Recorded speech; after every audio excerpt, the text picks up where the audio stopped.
सभी साथियों को जय भीम।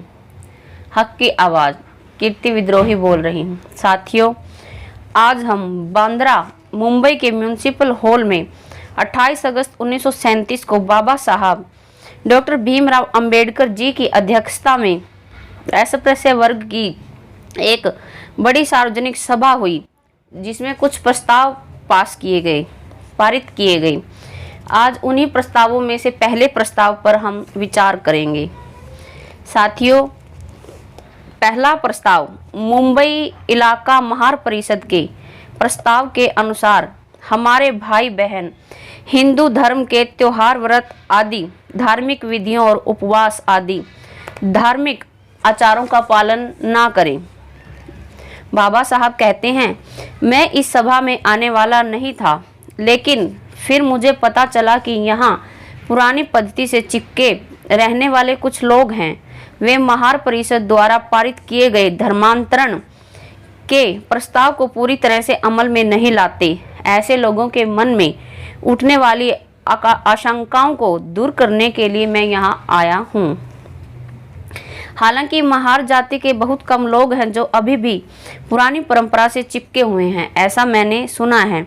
ऐसे लोगों से मैं यह कहना चाहता हूं कि अल्पमत के लोगों को हमेशा बहुमत के लोगों के अनुसार चलना पड़ता है। साथियों, यह बेहद गौर करने की बात है कि अल्पमत के लोगों को बहुमत वाले लोगों के साथ चलना पड़ता है। साथियों, आगे बाबा साहब कहते हैं, हिंदू धर्म के अनुसार हम जिन धार्मिक तीज त्योहारों को मनाते हैं, उन्हें मनाना हमें बंद कर देना चाहिए।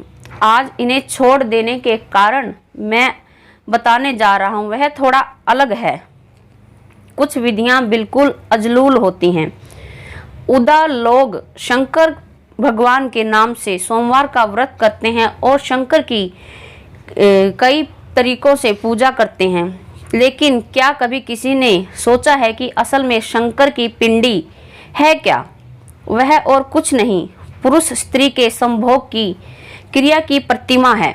ऐसी विभत्स प्रतिमा की हम महिमा क्यों गाएं? सड़कों पर कुत्तों की तरह अगर नर नारी वाहियात हरकतें करने लगें तो हम उनकी फूलों से पूजा करेंगे कि जूतों से? तो फिर पार्वती शंकर की इसी क्रिया की प्रतिमा की यानी भगवान की विभत्सता की क्या हमें पूजा करनी चाहिए? गणपति के साथ भी यही बात है। गणपति की कथा है कि एक बार पार्वती जी नहा रही थी, तब शंकर कहीं और गया था।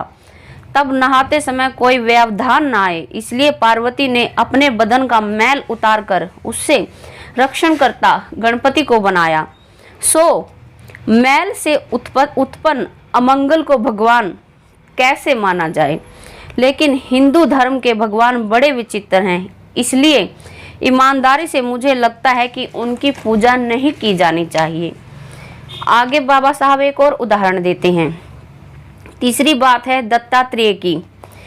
अत्रि ऋषि की पत्नी अनुसुया महान पतिव्रता हैं। ऐसा नारद ने ब्रह्मा, विष्णु, महेश इन तीनों भगवानों की पत्नियों से कहा। अपने से अधिक पतिव्रता कोई और हो, यह उनसे देखा नहीं गया। तब इन तीनों महिलाओं ने अपने पतियों से कहा कि वे अनुसुया के पतिव्रत का हरण करें, और पत्नियों की बात मानकर ये तीनों वीर इस काम को अंजाम देने के लिए निकल पड़े। वे तीनों अनुसुया के घर गए, उसके पति को कुछ काम बताकर बाहर भेजा और खुद अनुसुया के साथ रहे। इस सहवास से अनुसुया ने एक बच्चे को जन्म दिया। इस बालक का जनकत्व देने के लिए उसके 3 सिरों की कल्पना की गई, वही ये दत्तात्रेय हैं। साथियों, जो जानकारी आपसे साझा की गई है, यह बाबा साहब डॉक्टर भीमराव अंबेडकर के संपूर्ण वाङ्मय खंड 39 से ली गई है। जानकारी कैसी लगी कमेंट बॉक्स में लिखकर जरूर बताइए। साथियों, यह जानकारी पेज नंबर 42 से पेज नंबर 44 तक दी गई है। लाइक कीजिए, शेयर कीजिए, कमेंट कीजिए। देखते रहिए हक की आवाज़। जय भीम।